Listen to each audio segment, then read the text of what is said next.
Recently, Charles Simonyi Chair for the Public Understanding of Science.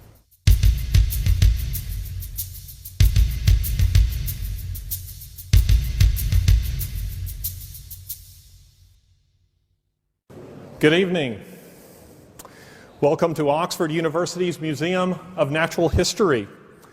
Tonight features a discussion between Professors Richard Dawkins and John Lennox, both of the University of Oxford. Now, this is not the first time that these two men have met. Indeed, they debated one another last autumn in Birmingham, Alabama. In that encounter, the Wall Street Journal said that they displayed rhetorical skills in the best British tradition.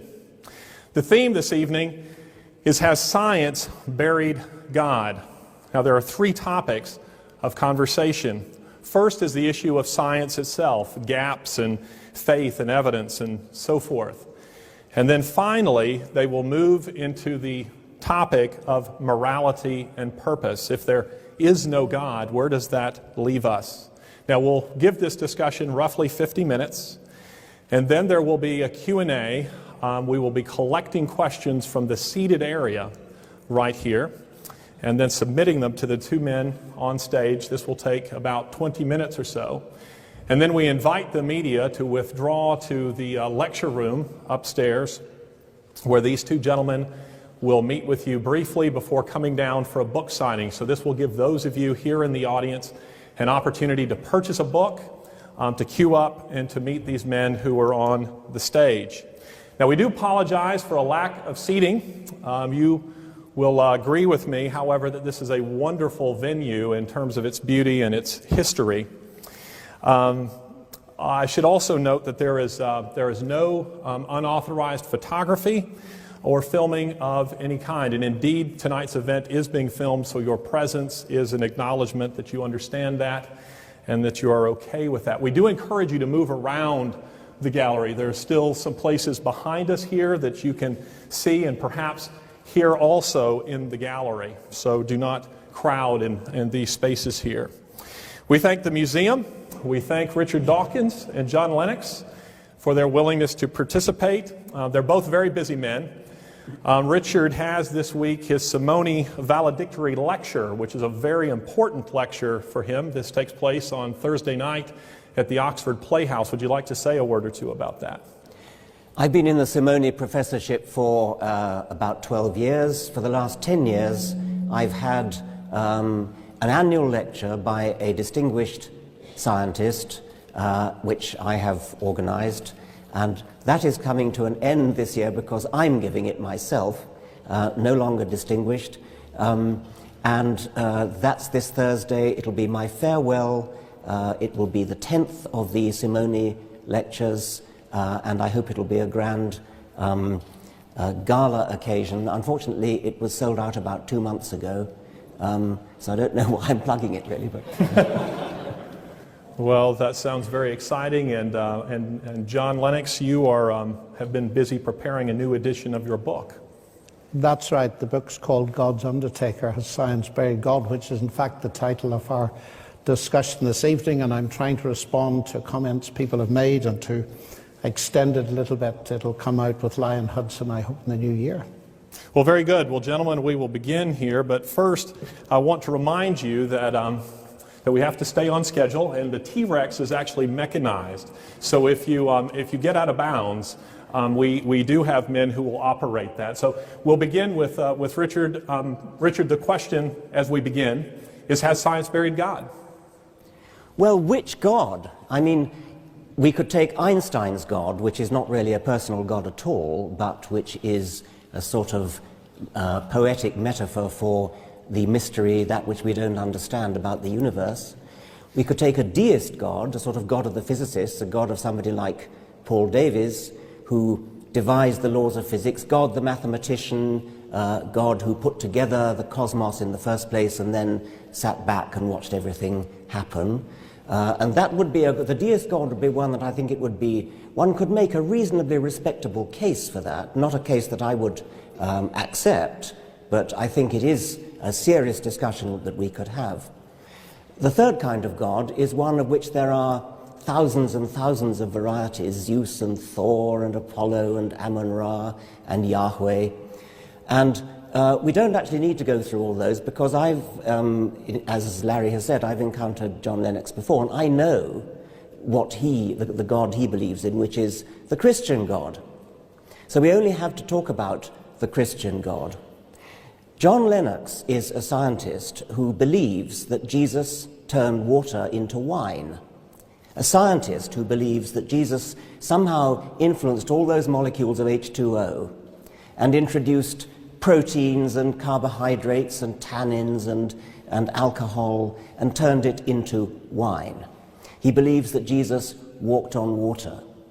I had been accustomed to debating with sophisticated theologians, and I come across John Lennox, who is a scientist who believes in all those things. In particular, he believes that the creator of the universe, the God who devised the laws of physics, the laws of mathematics, the physical constants, who devised the parsecs of space, billions of light years of space, billions of years of time, that this paragon of physical science, this genius of mathematics, couldn't think of a better way to rid the world of sin than to come to this little speck of cosmic dust and have himself tortured and executed so that he could forgive himself. That is profoundly unscientific. Not only is it unscientific, it doesn't do justice to the grandeur of the universe. It's petty and small-minded, and that's the God that John Lennox believes in. Well, Richard, thank you for explaining so clearly, at least in part, what I believe. I'm glad to hear you say that you feel a good case could be made out, that there is rationality behind the universe. You said it's not something you personally accept. So you believe that this universe is just a freak accident. There's no mind behind it. And yet here you are with one of the best minds in the world. So you believe a number of things that I, as a scientist, find very difficult to believe. And we can certainly talk about my specific Christian faith later, but I confess to it absolutely. I think that there is a creator of the universe. He created it, but he's not just a force, he's a person. And we are persons created in his image. And you say that God becoming human and Christ dying on a cross and rising from the dead is petty. I think the exact opposite. It's not petty, because it deals seriously with the fundamental problem that I don't think atheism even begins to deal with, and that is the problem of our alienation with God. Of course, that makes no sense unless we believe in God. So I don't know how we should proceed. Perhaps the best way to start would be this. As a scientist, we both believe in the rational intelligibility of the universe. I believe the universe is rationally intelligible because there's a creator God behind it. Now, how do you account for the rational intelligibility of the universe? Well, John, you said that I believe that the universe is a freak accident, which is the opposite of what you believe. For many years, for many centuries indeed, it seemed perfectly obvious that it couldn't possibly be a freak accident because you only had to look at living creatures, the sort of magnificent diversity we see in this museum, and everything looks designed. And so it was clearly preposterous to suggest that it was due to any kind of freak accident. Darwin came along and showed that it's not actually a freak accident, but nor is it designed. There's a third way, which in the case of biology is evolution by natural selection, which produces a close imitation of something that is designed. It's not designed. We know that now. We understand how it happened. But it looks very designed. Now, the cosmos hasn't yet had its Darwin. We don't yet know how the laws of physics came into existence, how the physical constants came into existence. And so we can still say, is it a freak accident or was it designed? The analogy with biology might discourage us from being too confident that it's designed, because we had our fingers burned before the 19th century in thinking that biology, which looks so much more obviously designed, that we got our fingers burned there. Now, in the case of the cosmos, freak accident or design, the point that I've made over and over again is that even if we don't understand how it came about, it's not helpful to postulate a creator, because the creator is the very kind of thing that needs an explanation.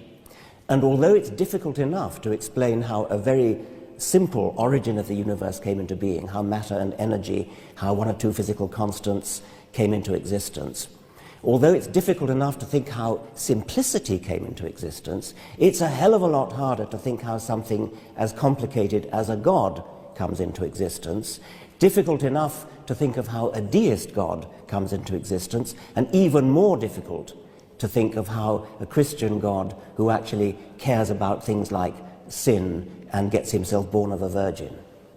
Well, there are 3 or 4 different issues there, aren't there? There's the question of what Darwin did and so on and so forth. But of course, as you have yourself admitted, as I understand it, Darwin didn't explain either the origin of life or the origin of the universe. And I would want to start there. You say we don't know how it came to be.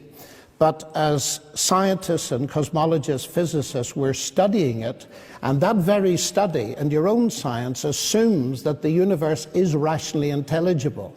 Now, correct me if I'm wrong, but it seems to me that atheism is saying that the thoughts in our minds are in the end only the results of a mindless, unguided process. Now, if that is the case, it seems to me that it's very difficult to see how they could tell us anything that is true about ourselves. I think it was Steven Pinker who said, wasn't it, that evolution has to do with reproductive success and nothing to do with truth. And John Gray, who's also an atheist, I understand, made the point not long ago that the problem with Darwinism, if you take it in its ultra form, it really undermines the notion that we can give any credence to what we think. So it seems to me that your atheism undermines the very rationality that I assume and you assume when we go to study the universe. So that's the first point I would make. Let me answer that. It seems to me a quite absurd thing to say that because we are saying that our minds are produced by brains and brains evolve by evolution, by natural selection, therefore that somehow undermines our ability to understand anything. Why on earth should that be? I mean, natural selection builds brains which are good at surviving, and brains that are good at surviving are brains that are surviving in the world. But where does the concept of truth, how do they come to recognize things like truth if those thoughts are simply reducible to physics and chemistry and neurophysiology? How do they serve truth? Truth is what happens. An animal that was attempting to survive and that didn't recognize truth or falsehood in some sense at whatever level is appropriate for the kind of survival that it has, it wouldn't survive. I mean, truth just means that you're living in the real world and you behave in the real world in such a way as things make sense in the real world. When you see a rock in your way, you don't go charging into it. You die if you did that. If you jumped over a cliff, you die. That's truth. It's perfectly obvious that natural selection would favor in any animal a brain that behaves in a way that recognizes truth and acts upon it. Well, I can't resist a little quip, but I notice many of my fellow human beings doing very well through telling lies. I can't for the life of me say... Point. It's a separate point, but I can't see how natural selection would produce this truth. But coming back to that in itself, you say this illusion of design, and of course I find your writing so fascinating because of the metaphors and images you use. I do envy that capacity. And you said somewhere that it's terribly, terribly tempting to believe that it has been designed. But that Darwin has shown us that this design is an illusion. But I've been very interested in the kind of thing that Simon Conway Morris has been saying recently, that if you take the evolutionary pathways, they're navigating through an informational hyperspace with phenomenal precision. And therefore, there is the impression of design at that level. I mean, if this mechanism that you talk about, which doesn't account for the origin of life at all, but let's leave that aside, if it is so phenomenally clever, then it itself is giving evidence that there's a mind behind it. The whole point of Darwinian natural selection is that it works without design, without foresight, but that's an assumption. No, it's not an assumption. That is exactly how it works. Before Darwin came along, it looked perfectly obvious that even if evolution happened, there must be some guiding force to tell animals or plants how they ought to evolve. Natural selection is a blind force. The things that survive, survive. With hindsight, we can see that the ones that survive are the ones that are good at surviving. They have the genes that make them survive. Simon Conway Morris would not deny that. He's got some kind of, well, actually, I rather share his view of convergent evolution. We both of us are perhaps on the extreme end of Darwinians in that we emphasize the power of natural selection to home in on particular ends. Particularly, if you look around the museum, you'll see animals, marsupial animals from Australia that uncannily resemble non-marsupial animals, and Simon and I are both extremely keen on that. But that's produced by natural selection, as he would say. Natural selection is a mechanical, blind, automatic force. It's not, I can't say it's not guided, but there's no need for it to be guided. The whole point is that it works without guidance. But it could be guided, or do you completely shut that out? I mean, why bother when you've got a perfectly good explanation that doesn't involve guidance? I mean, the why point is, you use words like blind and automatic. This watch is blind and automatic, but it's been designed. The words themselves do not shut out that notion.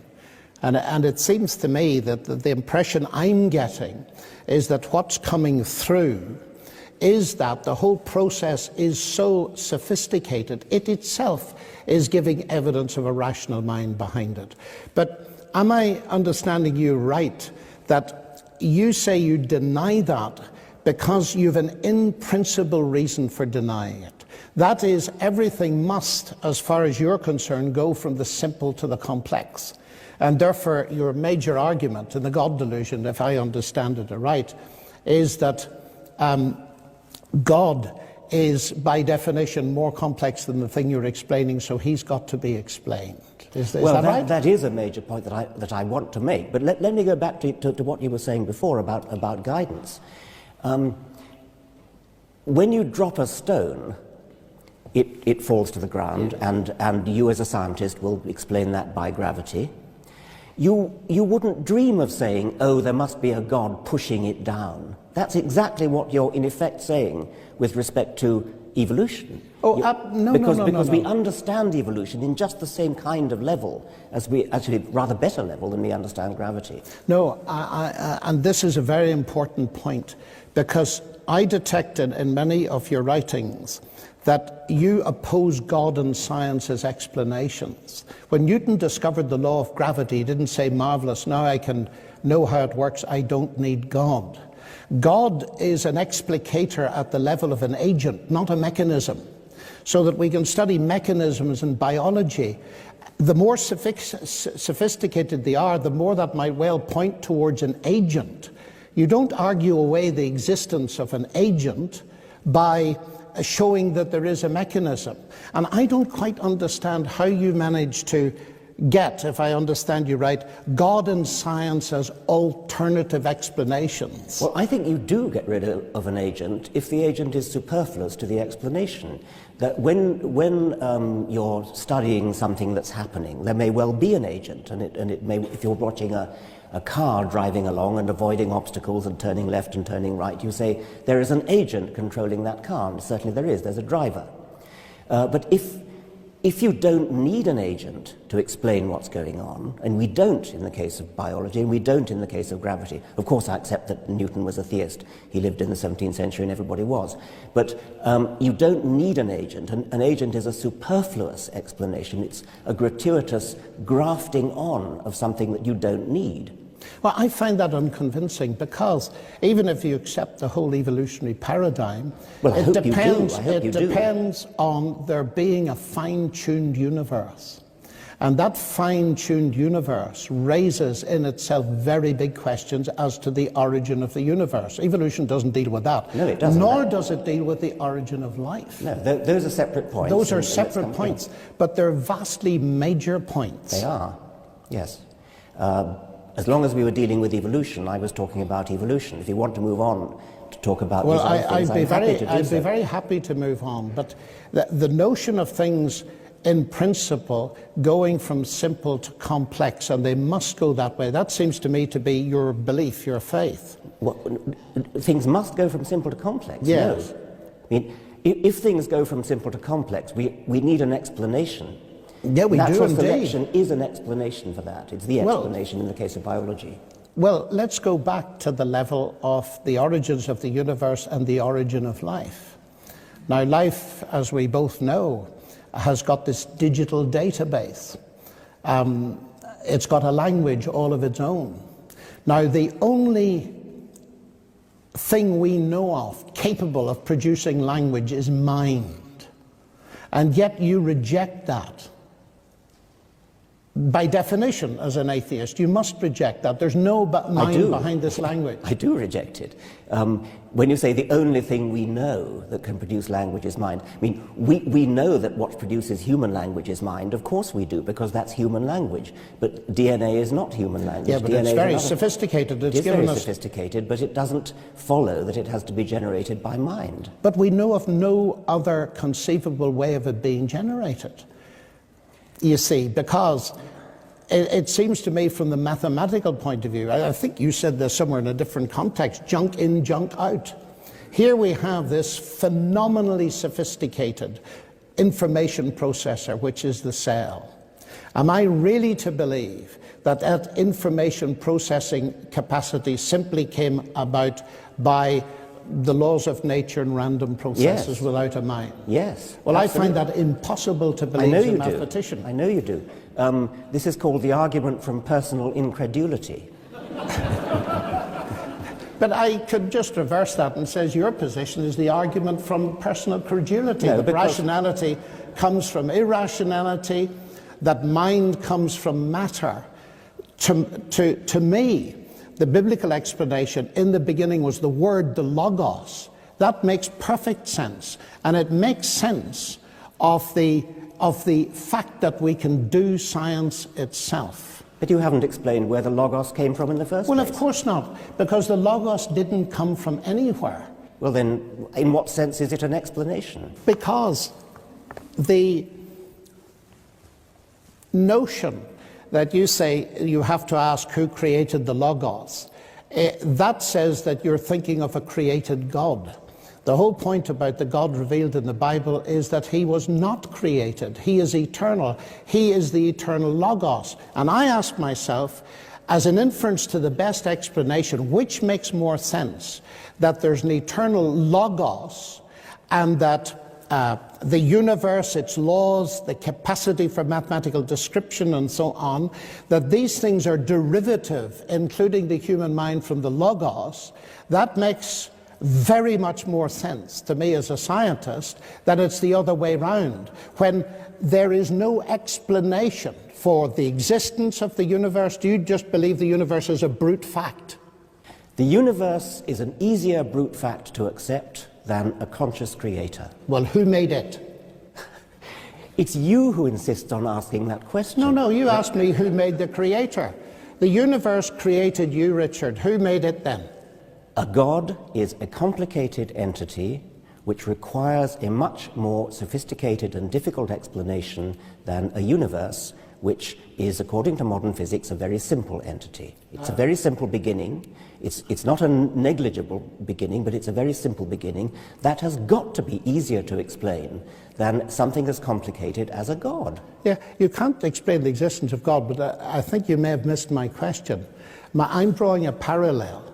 You see, you say that it's, at least, don't let me put words in your mouth, of course, because that would be unfair, but I'm getting the message that it's ridiculous for me to believe in a God who created the universe and me, because I have to ask who created God. All I'm doing is turning that question round and saying, the universe, you admit, created you because there's nothing else. Well, then who created it? I understand you perfectly. I'm making that we both of us are faced with the problem of saying, how did things start? Yes. I'm saying it's a hell of a lot easier to start with something simple than to start with something complex. That's what complex means. But I don't think so. If I pick up a book called The God Delusion, it's a pretty sophisticated book. It's got lots of words in it. But actually, as I look at page 1, I don't even need to go beyond page 1, I conclude that it comes from something more complex than that book itself, namely you. Yes, I mean, obviously complex things exist and brains exist. Well, and why brains can are I not complex. look at the universe, the whole show, which includes Well, Dawkins and Lenox? I'll tell you why. Because my brain that produced a book has an explanation in its own right. That explanation is evolution. We go back and back and back to the origin of the universe. That provides an explanation for complex brains, and complex brains produce books and museums and cars and computers. Of course we have complex things that produce other complex things, but science has an explanation for where complex brains come from in terms of simple beginnings. I don't think it has at all. At the level of the origin of life, reading the literature, even the recent literature, the word miracle comes up probably far too often for your liking anyway, that they're just going from, say, the self-organizational properties of low-level molecules that you got in some kind of primeval situation to the phenomenal self-organizational potentialities of macromolecules. There's just no way you can get there. Well, you're asserting that there's no way. We don't yet know what it is because there's a lot of work yet to be done. Science doesn't yet know everything. There are still gaps. Yeah, but I'm not ruling out the fact that there's a physical side to it and so on. But it seems to me that the fact that the basic description of this ancient language, and it's a very ancient language of DNA, points much more arguably to the existence of a logos, a divine logos who started it, than the notion that it's going to be exhaustively explained in purely naturalistic terms. Because I would still go back to the point I made earlier, although I don't want to harp on it. This extreme reductionism removes from me the very rationality which we use to have the discussion. So that I'm not simply terribly tempted to believe it's all been designed. I believe it's all been designed, but that doesn't, and here's something else that I'd like to bring up in this, that doesn't stop science. I fear sometimes that your dichotomy, either God or science, might put some people off science because they'd prefer God, and that would be a pity. Well, you're hopping around from one topic to another, but so we could do the origin of life, we could do the idea of miracles, the idea that somehow my approach to science puts people off. But, okay, let's do the last one then. When you feel like it, you will smuggle in magic. You will smuggle in magic for miracles in the Bible, you'll smuggle in magic for the origin of life. I can't explain the origin of life at the moment. I mean, nobody can, people are working on it. But you believe that it will have a naturalistic solution? Yes, I think that it is a cowardly cop-out to suggest that just because we don't yet understand something, therefore magic did it. Oh, well, I would agree with that. I mean, the God of the gaps idea. Well, but that's exactly what you're putting forward, the God of the gaps. You're saying, you're pointing to the origin of life, you're pointing to the origin of DNA and saying, oh, well, okay, Darwin's done everything after the origin of life, but he hasn't done the origin of life. No, that's the God of the gaps. I think what I'm saying here is that there may well be two kinds of gaps. That is, there are bad gaps that science closes. But could it not be that science can open some gaps? Now, what I mean by that is this. Your assumption, as I understand it, is that there's going to be an exhaustive, reductionist, naturalistic explanation of everything in scientific terms. I don't think so. Now, if there is a God, and if he created this universe, and if, as I believe, he is personal, then I would expect certain things to follow. One, that I would see evidence, not proof, but evidence in the universe that God existed. I feel I see that in the mathematical describability of the universe, in the fine-tuning of the universe, and so on, and in the marvelous sophistication of the world. I'd expect to see God's traces there. I would also expect that there may be occasions when God speaks in special ways, and therefore the more we try to analyze those things in terms of purely reductionist science, it'll get more and more difficult instead of more and more simple. I wouldn't expect there to be many of those places. I think the origin of life might be one of them. And certainly when it comes up into more recent history, you mentioned miracles. The thing that is central for me is the fact that what you call petty, and I feel is vastly significant, because it's touching on something that affects every human being, the question of death. Now, if Jesus really literally rose from the dead as a matter of history, that makes an enormous difference to our view of the world.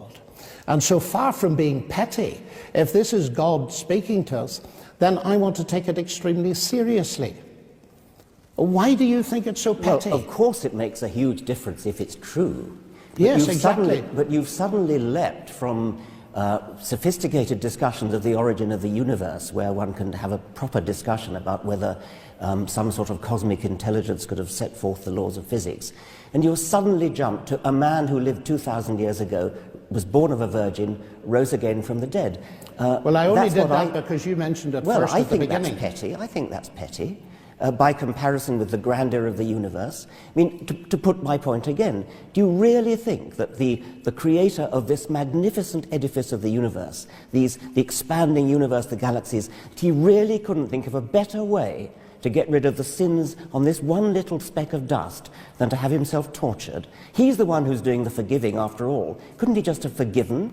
Because this is a moral universe, Richard, and just forgiving doesn't make sense. I mean, he has to kill himself in order He doesn't kill himself. Or get himself killed, tortured. God sends his Son into the world to provide forgiveness and to provide a basis on which he can justly bring forgiveness to me. Now, he has to get himself killed in order to do that. Well, half a minute. We need to step back from this a little bit, because it's actually a highly relevant topic.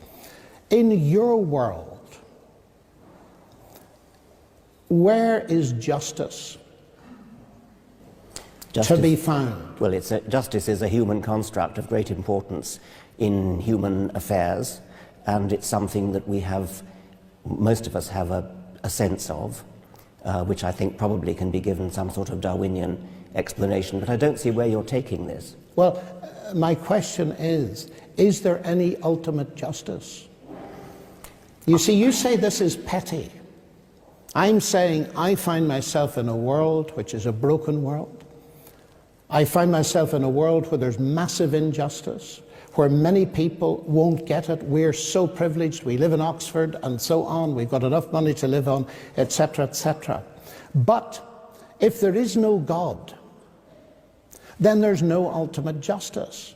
And one of the things that the resurrection transforms for me from pettiness right into center stage is, if this is true, then there's real hope that there be a rational evaluation and fair justice at the end of the world. But atheism doesn't give you that. Okay, suppose there is no hope, suppose there is no justice, suppose there is nothing but misery and darkness and bleakness, suppose there is nothing that we would wish for, nothing that we would hope for. Too bad. That doesn't make it true, just because God would make us feel good.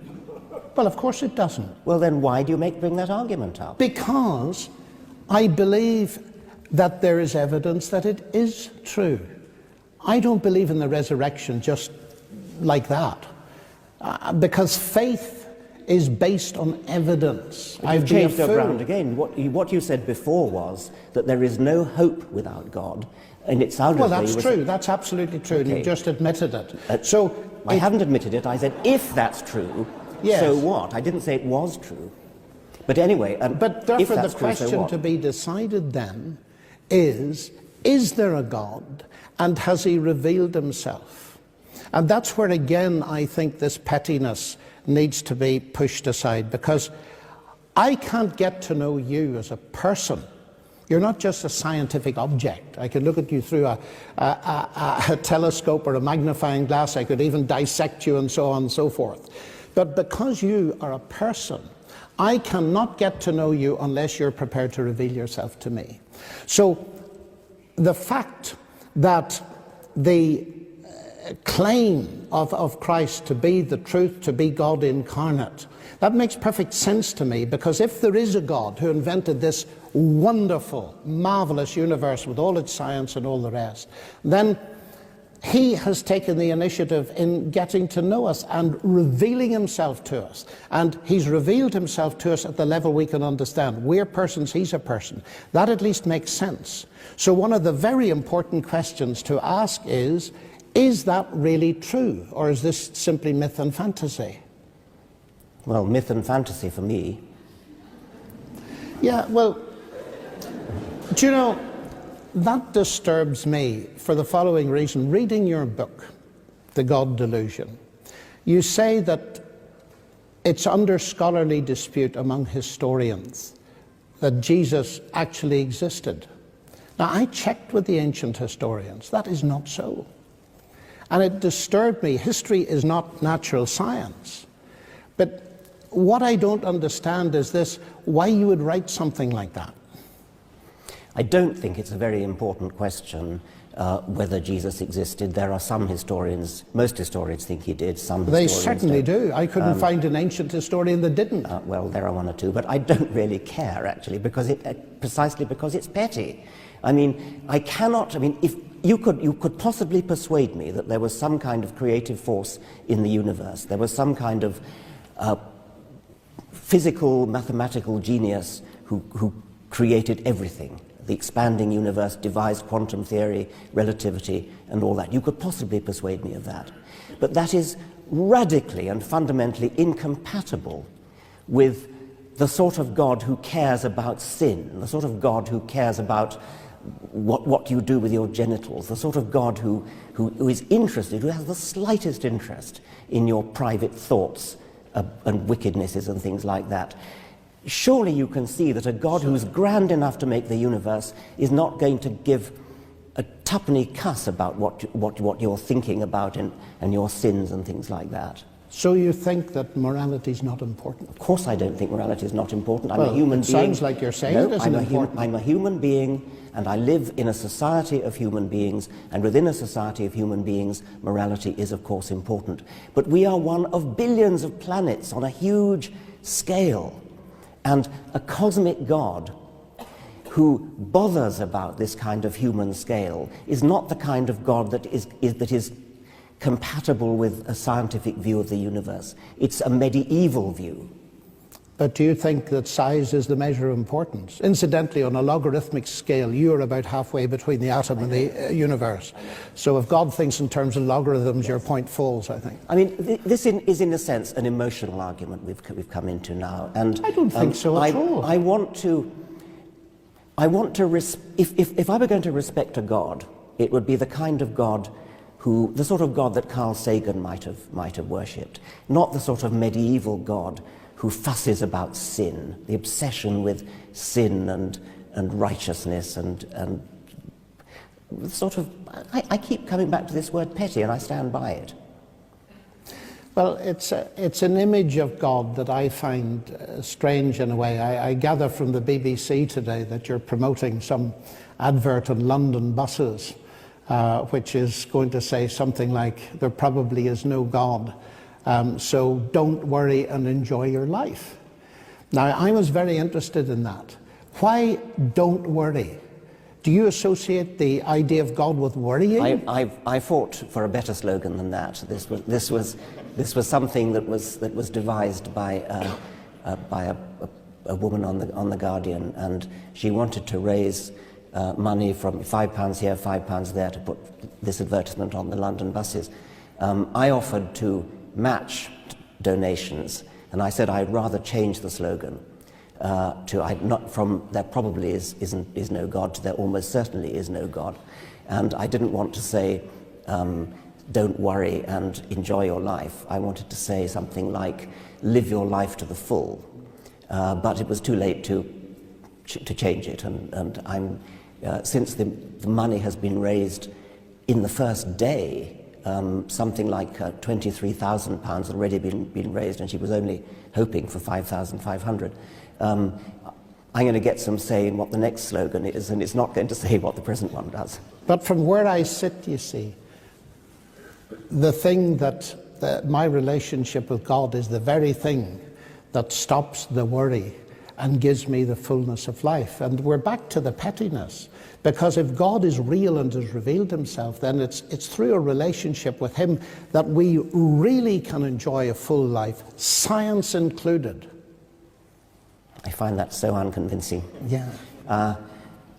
I think there's something wonderful about standing up and facing up to a universe where we are increasing our understanding, and we throw away childhood obsessions, we throw away the sort of imaginary friend that comforts us when we're children, and we feel the need for some kind of parent figure to turn to. I think when we grow up, we need to cast that aside and stand up tall in the universe. And it's cold, and we're not going to last for it. We're going to die, and we face up to that. And I think that's a nobler way of getting through life than to pin your hopes on childhood illusions. But that all rests on the assumption that there's no God and they're childhood delusions. Yes, well, we have. But I could invert that. That's a typical Freudian explanation, but one's atheism could be exactly that. A flight away from the reality that there is a God. So we're back to the question, inevitably. We need the evidence. We need the evidence. And what I'm suggesting to you is that we do have evidence. We have it in science, part of God's revelation. And I believe this building was probably dedicated to the glory of God. No, it wasn't actually. Wasn't it? No. All right. Okay. Rather the reverse. Well, Oxford University, where we that's going back a few centuries there. The Lord is my light and my illumination is the base of it. And there was that wholeness of life. And it seems to me that by truncating everything and putting it into the science basket, so to speak, that I get the impression that you're not taking history really seriously. Otherwise you'd interact with it. And I'm trying to get to the basis of why that is so, because you regard what Jesus has done and who he is as petty. And I find the contrast between standing tall in a silent and cold universe with no hope, believing that your moral sense must ultimately be illusion. You're crying for justice because most people will never get it, because death ends everything. The contrast between that and enjoying the friendship, the personal friendship of God, and knowing that ultimate justice will be done, is immense. Well, of but the course basic it is. question Is it true or not? Yeah, that is the basic question. It is completely irrelevant if it's comforting, if it gives you hope, if it gives you happiness. That has nothing to do with whether it's true. That I agree with entirely. So we need to know whether it's true. Yes. Now, when you look at history, and let's leave aside, maybe I alluded to the possibility that some historians think Jesus never existed. I take that back. Jesus existed. However, if you're going to say that Jesus was born of a virgin, that Jesus walked on water, that he turned water into wine, that is palpably anti-scientific. There is no evidence for that. And if there were, you would be, well, I mean, no, there simply isn't any evidence for that, and no scientist could possibly take the idea seriously. I can make it worse for you. I know you can. Because Jesus actually claimed to be the Logos that created the whole universe. And if this is the Creator incarnate, making water into wine and so on is really a triviality. The more fundamental thing is the fact that he claimed to be and gave evidence that he was God. When you say it's anti-scientific, I don't think it's anti-scientific at all. Science cannot say that miracles do not occur. It can say they're highly improbable. But nobody is claiming that these things occurred by natural processes. They occurred because God fed his power in. Nor did the whole universe, if we look at it, occur in that sense by natural processes. God created it. We study all the natural processes within it. So when you say it's anti-scientific, I think it's not anti-scientific. What I mean by that is that if and when doing science, we constantly have to keep in mind that at any moment there might be a little magic trick slipped in. That would completely nullify the whole enterprise of science. Oh, I agree with that. But well, you see, but that's what you're allowing then. No, I'm not allowing that at all, because in order to recognize what the New Testament calls miracle, a special act of God, you must be living in a universe that has regularities and that we recognize them. I agree with you entirely. Otherwise you wouldn't notice the miracles. That's exactly true. You wouldn't recognize if dead people were popping up all over the place. You wouldn't think it was very special. But the fact is you need two things, not one. You've got to have regularities which we call the laws of nature, although they're not causes. They're in a sense descriptions that we can use. You also need to be able to recognize those so that, for example, when Joseph discovered that his wife-to-be Mary was pregnant, he simply didn't believe her story. He was going to divorce her. He knew exactly where babies came from. He knew the regularity. It took very special convincing for him to realize that something extremely special had happened. But science cannot stop that. The question is, of course, did such a thing ever happen? And the central focus in the New Testament is not that, which is not so readily accessible to evidence, the virgin conception, but the resurrection of Christ. And ancient historians, and it has fascinated me recently going over it, ancient historians whose discipline is very venerable, and I'm not talking about Christian ancient historians, ancient historians, many of them, even at the skeptical end of the spectrum, say that the evidence for the resurrection of Christ is very powerful. The explosion of the Christian church from a non-proselytizing group of Jews in the first century, the empty tomb and all the rest of it, has even led Geza Vermesh, who's one of the most distinguished ancient historians in Oxford, to say, yes, this tomb was empty, and hallucinations and this kind of explanation do not wash. So we have to ask ourselves, are we prepared to believe in historical testimony or not?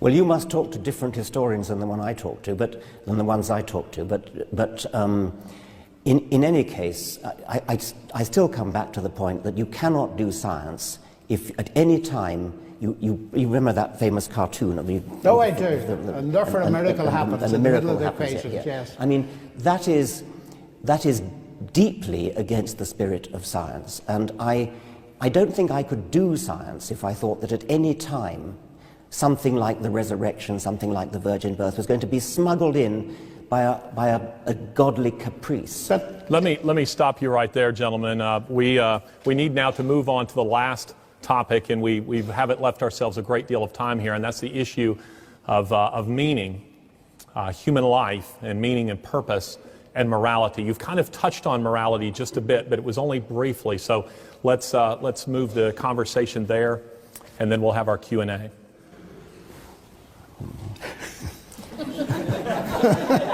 He's brought us to a complete stop, hasn't he? The T-Rex is warming up. Yeah. Well, we have talked a bit about We have morality. talked a bit about meaning too, haven't we, really? Well, meaning is something which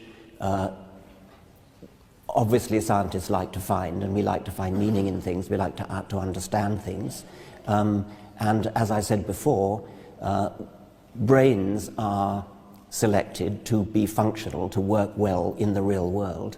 And one of the things that makes them work well from a survival point of view is to find meaning and correct meaning, to interpret the facts of the world in a way which fits in with what's going to happen next, for example. So you don't jump over a cliff because you understand the meaning of jumping over a cliff is that you're going to die. So meaning is something that human brains appreciate, and meaning is something that scientists appreciate in a more sophisticated way. So what is the ultimate meaning of life for you? The ultimate meaning of life depends on what you mean by it, obviously. Each one of us can make an ultimate meaning. Each one of us can have a private meaning, a purpose in our life, what we hope to achieve in our life. Or a biologist might say the ultimate meaning of life is the propagation of genes. That would be a very different kind of meaning. They're both true.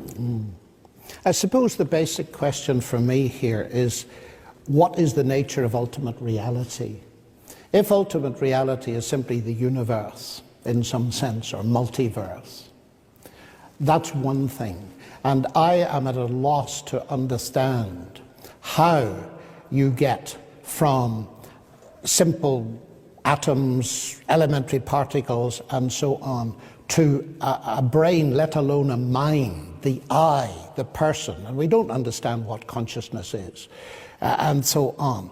I don't begin to see, and I don't think scientists begin to see, how you can get to something that even understands the concept of meaning. But I can understand it if behind the universe, the ultimate reality is not impersonal matter and energy that somehow has produced all this stuff bottom up.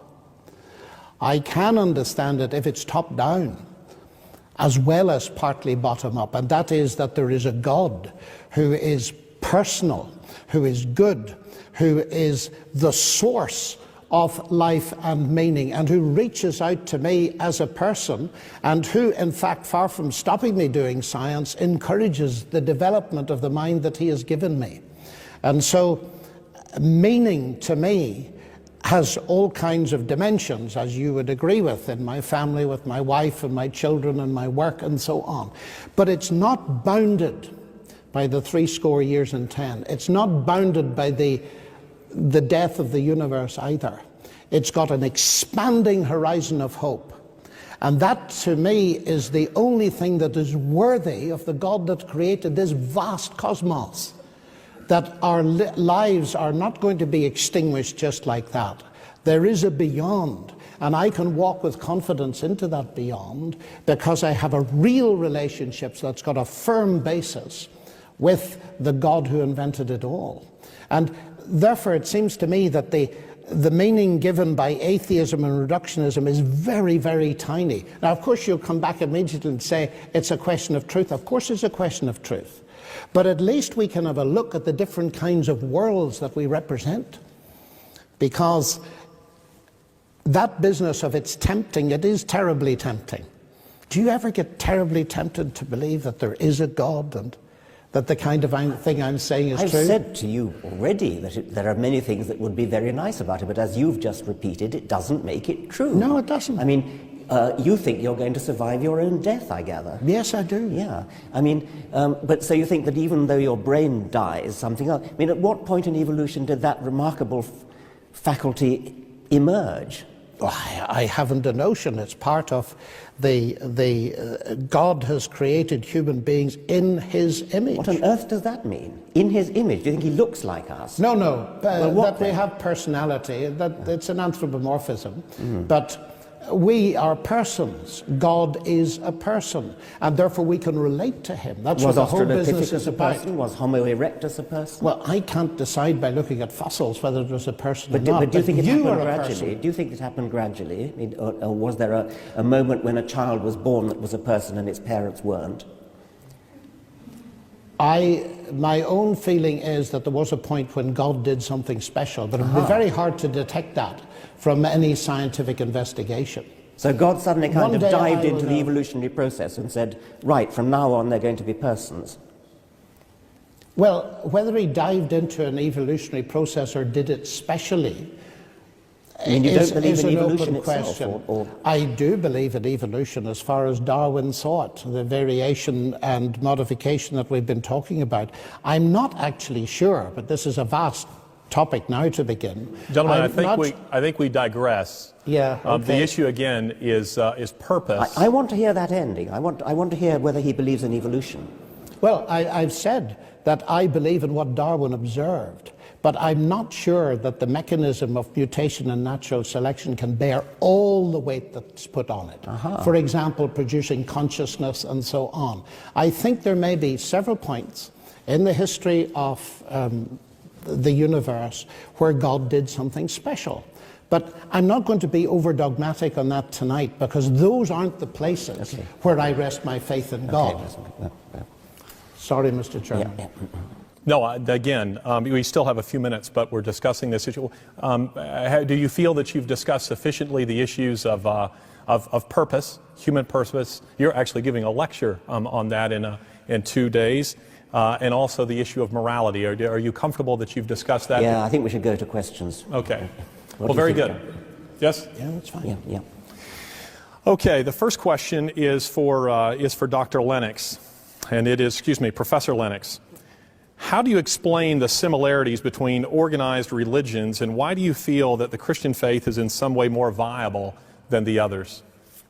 That's a question for me? Yes, indeed. How do I explain the similarities between organized religions? I think that when we look around the world, there are various aspects to any given religion, and one of the very important ones is the moral aspect. And as has been pointed out by many people, if you look around the world, you find a common moral pool. In fact, you mentioned this in your book. A common moral pool that people of all faiths or none will respond very similarly to the same kind of moral questions. Now, to me, the explanation for that is the one I've just given, that each person is a moral being made in the image of God.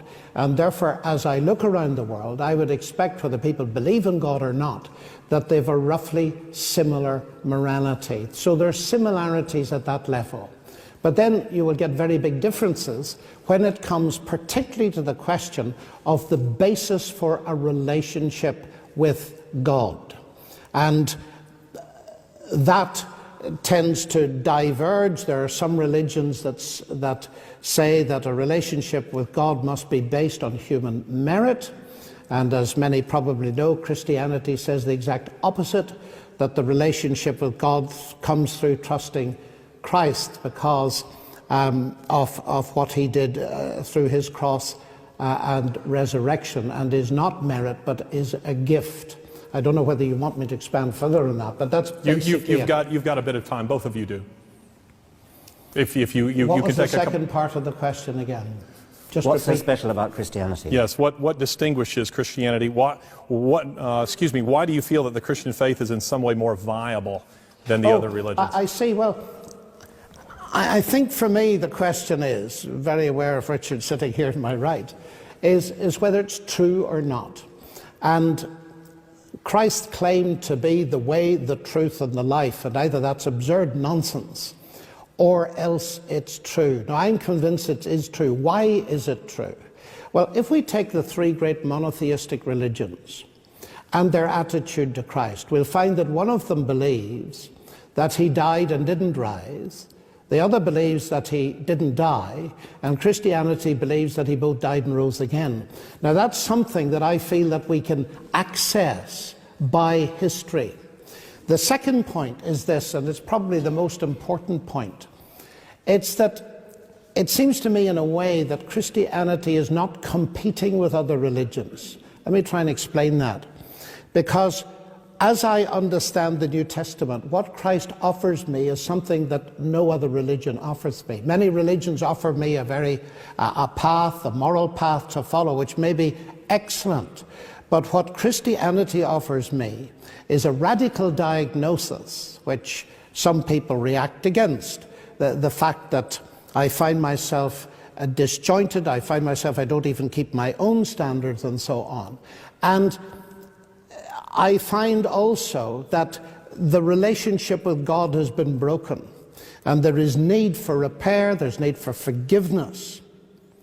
Now, in Christ, in his death and resurrection, I find that there's an adequate basis for forgiveness so that I can be certain of my relationship with God and know it. Now, I don't find that anywhere else. I find wonderful morality and all the rest of it. And I think it's very important that we respect people of other faiths. But if you ask me what makes the difference, that's the central one. There are many others. Okay. To Professor Dawkins, do you think that there is no purpose in religion?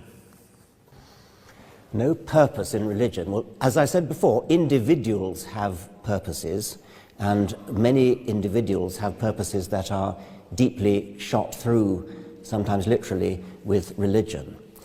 There are people in the world, very large numbers of people, whose entire life is guided by religion. Everything they do is guided by religion.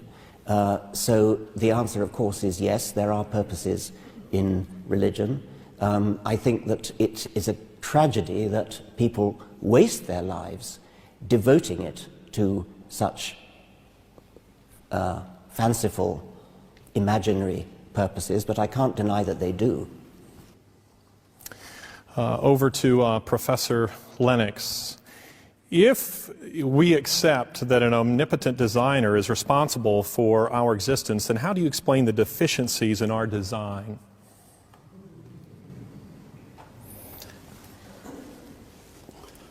Well, of course, the question assumes that there are deficiencies. All design involves compromise with all kinds of different constraints and so on and so forth. So I think before I rush to say there are deficiencies in our design, I would need to know what the ultimate purpose of the designer was and all the rest of it. So it's very difficult to respond to that. I believe myself that the ultimate designer is God, but I also believe we live in a damaged universe, and so we see around us, alas, all kinds of things that are a result of, well, human evil, as a result of the disjointedness of creation, and so on and so forth. But that would lead us into a very much deeper question of the problem of moral evil and pain. To Professor Dawkins, how do you explain the origin of the laws of physics? I do not know the origin of the laws of physics, as I've said again and again. What I do know is that whatever they are, and I've said this again and again, whatever they are, it certainly doesn't help to propose that they were designed by a conscious intelligence, because that simply makes a bigger question than you've solved. Now, the laws of physics, but to break that down a little more, it has been suggested that the laws of physics are extremely fine-tuned, and that if they were any different, the universe as we know it wouldn't exist, stars wouldn't exist, chemistry wouldn't exist, biology wouldn't exist, and we wouldn't exist.